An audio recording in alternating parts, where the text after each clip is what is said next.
Welcome to Nemo's War. My name is Gordy. I've just started my third game of Nemo's War, and I thought I would take you guys through a couple turns here and all the stuff that you can do in Nemo's War. So I'm not going to explain a lot. I'm just going to kind of get right into it, go through a few turns, hopefully, before my camera goes out here, and just give you a little flavor of the game. So right now, I have taken, I am Nemo, of course, and I am... For this game, I'm concentrating on science, which means I want to do exploration, find things to do with science, the science cards, and then, find the wonders of the world and, liberate some of the people of the world as well. So that's my concentration for the victory points for this game. And you'll see the map already is starting to fill up with some hidden ships.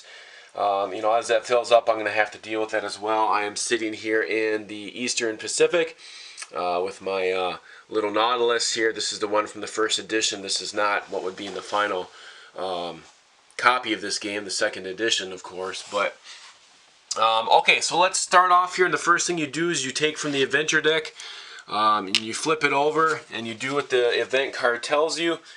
So here we go. We have Captain Nemo's Thunderbolts. I need to test an 8, so I need to roll 2d6 to get that number or beat it.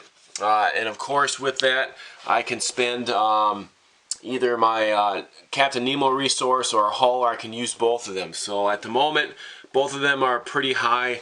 And I kind of want to get this. I'll get a little notoriety, but otherwise I'll collect a treasure. And if I don't, some bad stuff is going to happen to me there. So I will bet my hull, which will give me a +2. And I will also bet my Nemo, which is going to give me +2, +2 is +4. So I need an 8, so I don't have to roll that high, hopefully. And I end up getting a 10, which is more than enough to pass this test. So if we see on the card here, my notoriety will go up 1, and I also get a treasure token. So the notoriety track is right here. I move that up 1. And then I also get to collect a random treasure from the cup.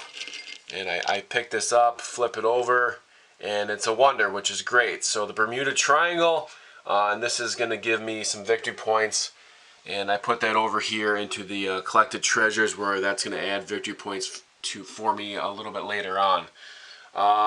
Okay, and then that's it. So I pass that, and when I'm done with that, I take this card and I put that into the pass pile, which will come into play later at the end of the game, where you kind of count up the cards that you've passed, and they will give you victory points as well. And if you failed it, then they would go into the fail pile, and bad things would happen to you at the end of the game. Okay, so we did the event card. Now what's next? Now we have to determine enemy ships that get placed onto the map and the amount of actions that I get to use for the turn, which is random. So I roll 2d6.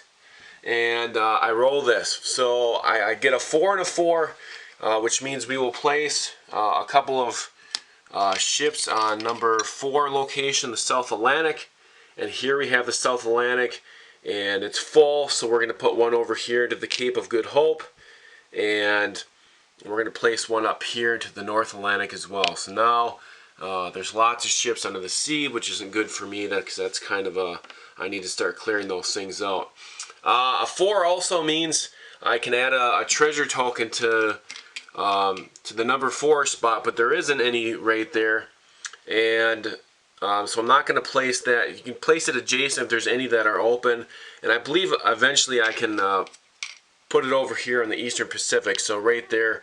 So we'll add another treasure token so I can go back to the Eastern Pacific and adventure there, because it has an adventure icon that I can use to find stuff. So because I have no action points saved up, I have 0 at the moment, and normally you would take the difference between the two dice rolled for the amount of actions you get. So 4 minus 4 is 0, so I don't get any actions this turn. So there you go. That can be kind of a bad thing here for me. So that's it. That turn is done. I'll go back to the adventure deck. I'll draw another card, and this time it's at full steam.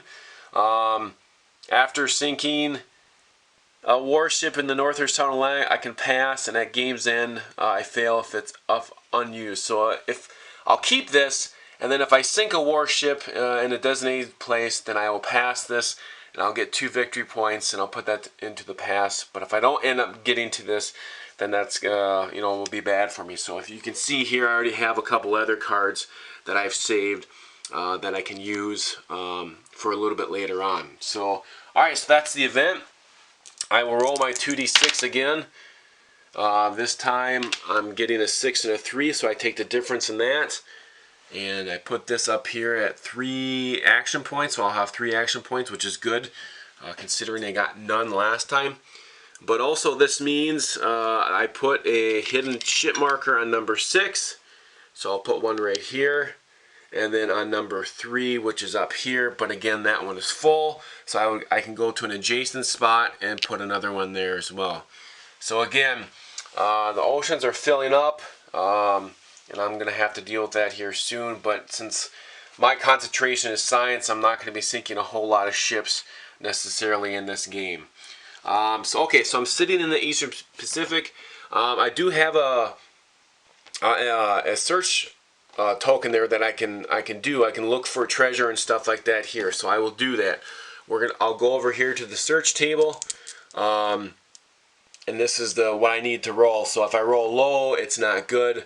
If I roll high, it is better. So what I'm going to do here is go up here, and I'm going to expend my crew or bet to give me a +3 to my roll.